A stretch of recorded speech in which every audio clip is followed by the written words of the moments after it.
চাকরি প্রত্যাশী ভাই ও বোনেরা, আপনারা যারা পরীক্ষা দিবেন আপনাদের পরীক্ষাটি লিখিত হবে। আমি আবারও বলি, আপনারা যারা পরীক্ষা দিবেন আপনাদের পরীক্ষাটি লিখিত। আজকে একটি লিখিত পরীক্ষার প্রশ্ন প্যাটার্ন নিয়ে এসেছি। ইনশাল্লাহ এই প্যাটার্ন থেকে 35 থেকে 40 নাম্বার অনায়াসে কমন পাবেন। শুধু ধৈর্য সহকারে সম্পূর্ণ ভিডিওটা দেখেন, আপনি পরীক্ষায় পাশ করতে পারবেন। পরীক্ষার প্রশ্ন প্যাটার্ন যেমন থাকবে সেম প্যাটার্নে আমরা একটি চূড়ান্ত সাজেশন তৈরি করেছি, একদম শর্ট করে। এই স্পেশাল চূড়ান্ত সাজেশনটি নিতে স্ক্রিনে দেওয়া হোয়াটসঅ্যাপ নাম্বার রয়েছে, ইমো নাম্বার রয়েছে, দুটোর মধ্যে যে কোনো একটি মেসেজ করে সাজেশনটি সংগ্রহ করুন। সাজেশনের মূল্য 100 টাকা। শুধু হোয়াটসঅ্যাপ অথবা ইমোতে যে কোনো একটাই মেসেজ করে সাথে সাথে সাজেশনটি সংগ্রহ করবেন। সাজেশনের মূল্য মাত্র 100 টাকা। আমি অবশ্যই বলি, যারা যারা পরীক্ষা দিবেন অবশ্যই প্রত্যেকে সাজেশনটি সংগ্রহ করবেন। ইনশাল্লাহ আপনারা পরীক্ষায় পাশ করে যাবেন। আপনি মনে করেন আপনাদের পরীক্ষার প্রশ্ন প্যাটার্নটা যেমনভাবে সাজানো হবে সেম প্যাটার্নে আমাদের সাজেশনটি সাজানো। আপনারা যেন আমাদের সাজেশনটি পড়ে পরীক্ষা উত্তীর্ণ হয়ে যান সেম প্যাটার্নে, এর জন্য আমরা সাজেশনটি তৈরি করেছি। আমরা মূল কথায় চলে যাই। লিখিত পরীক্ষাটা কি, ওটা আগে আমাদের বুঝতে হবে। কারক ও বিভক্তি থেকে থাকবে, তারপর এক কথা প্রকাশ থেকে থাকবে, বিপরীত শব্দ থাকবে, ইংরেজি থেকে ট্রান্সলেট থাকবে, ভয়েস থেকে থাকবে, প্রিপোজিশন থেকে থাকবে, তারপরে অঙ্ক থাকবে, সর্বশেষ সাধারণ জ্ঞান থাকবে। লিখিত পরীক্ষাটা এতটুকুই। আমি কিন্তু সম্পূর্ণ প্যাটার্নটা দেখিয়ে দিচ্ছি, আপনারা দেখেন। হ্যাঁ, সর্বপ্রথম রয়েছে কারক ও বিভক্তি নির্ণয় করুন। এখানে 5টা দেয়া থাকবে, 5টার জন্য 5 মার্ক, অর্থাৎ প্রত্যেকটার জন্য 1 নাম্বার করে, ঠিক আছে। তারপরে 2 নাম্বারে রয়েছে বাক্য সংক্ষেপণ করুন। বাক্য সংক্ষেপণ করুন, এখানে 5টা দেয়া থাকবে, 5টার জন্য 5 মার্ক কিন্তু আপনারা পেয়ে যাবেন। তারপরে 3 নাম্বারে রয়েছে অর্থসহ বাক্য রচনা করুন। অর্থসহ বাক্য রচনা করুন বাক দ্বারা। আপনারা এখানে 3টা থাকতে পারে, 5টা থাকতে পারে, প্রত্যেকটার জন্য 1 নাম্বার করে। হ্যাঁ, তারপরে রয়েছে সমার্থক শব্দ লিখুন। এখানে 2টা দিয়েছে, অনেক সময় সমার্থক শব্দ থাকে না, ঠিক আছে, এটা থাকলেও থাকতে পারে। হ্যাঁ, তারপরে রয়েছে 5 নম্বরে রয়েছে প্রবাসী আয় বৃদ্ধিতে করণীয় বিষয়ে সংক্ষিপ্ত প্রবন্ধ রচনা করুন। এখানে কিন্তু বর্তমানে প্রবাসী যারা রিমিটেন্স পাঠায়, এটা কিন্তু খুবই গুরুত্বপূর্ণ বাংলাদেশের জন্য। এই সম্পর্কে কিন্তু আপনাদের শর্ট করে একটি রচনা লিখতে বলবে, এটার জন্য কিন্তু 5 নাম্বার। হ্যাঁ, তারপরে সংক্ষেপে কয়েকটি প্রশ্ন থাকবে। তাই বলি অবশ্যই আমাদের চ্যানেলটি সাবস্ক্রাইব ও পেজটি ফলো দিয়ে রাখবেন। কেন? পরীক্ষার নোটিশ, পরীক্ষার রেজাল্ট, পরীক্ষার প্রশ্ন সমাধান, যাবতীয় সকল তথ্য সবার আগে আমরা ভিডিও আপলোড দিয়ে রাখি। আপনি যদি চ্যানেলটি সাবস্ক্রাইব, পেজটি ফলো দিয়ে রাখেন, সবার আগে চলে যাবে আপনার কাছে নোটিফিকেশন। মনে করেন আপনি পরীক্ষা দিয়েছেন, পরীক্ষার প্রশ্ন সমাধান দেখিয়ে দিব, তারপরে রেজাল্টের অপেক্ষা করা লাগবে না, আমাদের চ্যানেলে পেয়ে যাবেন, সকল তথ্য পেয়ে যাবেন, এবং কি নতুন নতুন চাকরির তথ্য পেয়ে যাবে। সার্কুলার দেওয়ার সাথে সাথে আমাদের চ্যানেলে আপলোড দেওয়া হবে। আপনি শুধু আমাদের চ্যানেলটি সাবস্ক্রাইব, পেজটি ফলো দিয়ে রাখলে সবার আগে চলে যাবে আপনার কাছে নোটিফিকেশন। তাই অবশ্যই চ্যানেলটি সাবস্ক্রাইব, পেজটি ফলো দিয়ে আমাদের মেম্বার সদস্য হয়ে আমাদের সাথেই থাকবেন। সংক্ষিপ্ত প্রশ্নের উত্তর দিন। এখানে 5টা থাকবে, 6টা থাকবে, যতটা প্রশ্ন থাকে অতটা প্রশ্নের মান কিন্তু 1 করে। হ্যাঁ,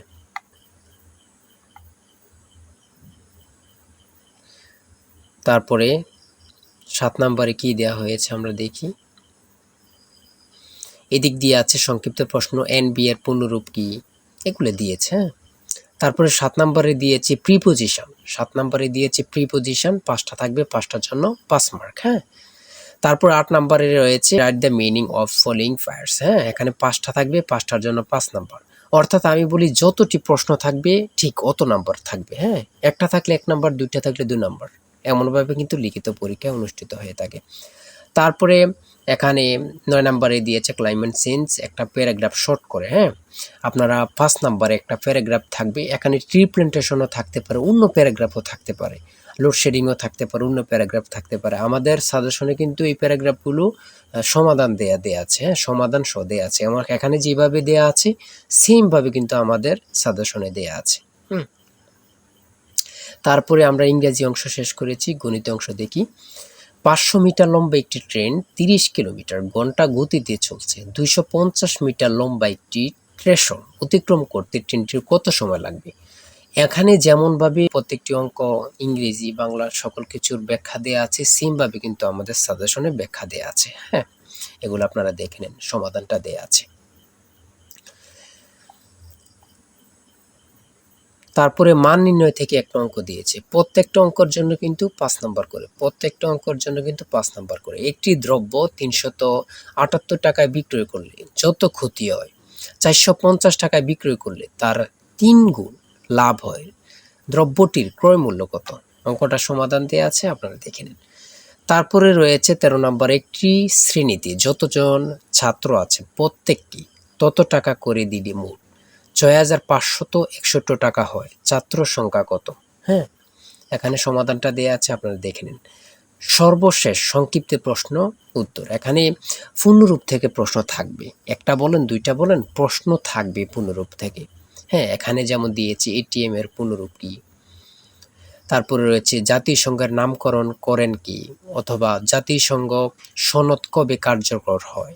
হ্যাঁ, এখানে যেই সাধারণ জ্ঞানগুলো নিয়েছে খুবই গুরুত্বপূর্ণ। কোন অক্ষাংশকে মকর ক্রান্তি এবং কোন অক্ষাংশকে কর্কট ক্রান্তি বলা হয়।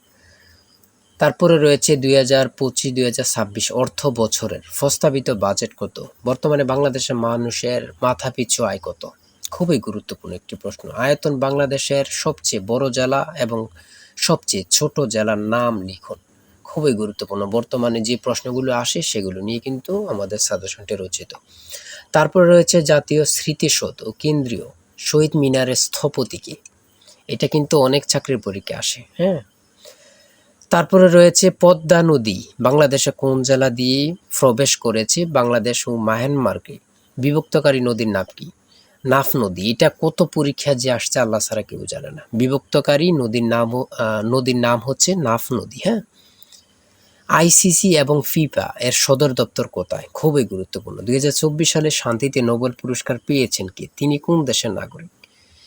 তারপরে সর্বশেষ যে প্রশ্নটি রয়েছে সেটা হচ্ছে বাংলাদেশের জাতীয় পতাকা ডিজাইনারকে। জাতীয় পতাকার দৈর্ঘ্য ও প্রস্থের অনুপাত কত? খুবই গুরুত্বপূর্ণ এই প্রশ্নটি। হ্যাঁ, আমি আশা রাখি প্রত্যেকে এই প্রশ্ন প্যাটার্নটা দেখবেন এবং কি আমাদের সাজেশনটি সংগ্রহ করতে এই নাম্বারে জিসান স্যারের চূড়ান্ত সাজেশন কিনতে হোয়াটসঅ্যাপ অথবা ইমোতে মেসেজ করবেন। শুধু হোয়াটসঅ্যাপ অথবা ইমোতে মেসেজ করে সাথে সংগ্রহ করেন। আমি আশা রাখি প্রত্যেকে আমাদের সাজেশনটি সংগ্রহ করবেন। ইনশাল্লাহ আমাদের সাজেশনটি পড়ে পরীক্ষা দিতে গেলে আপনি উত্তীর্ণ হয়ে যাবেন। আর অবশ্যই আমাদের চ্যানেলটি সাবস্ক্রাইব করে আমাদের পাশে থাকবেন। আজকের ভিডিও এই পর্যন্ত। সবাই ভালো থাকবেন, সুস্থ থাকবেন। আল্লাহ হাফেজ।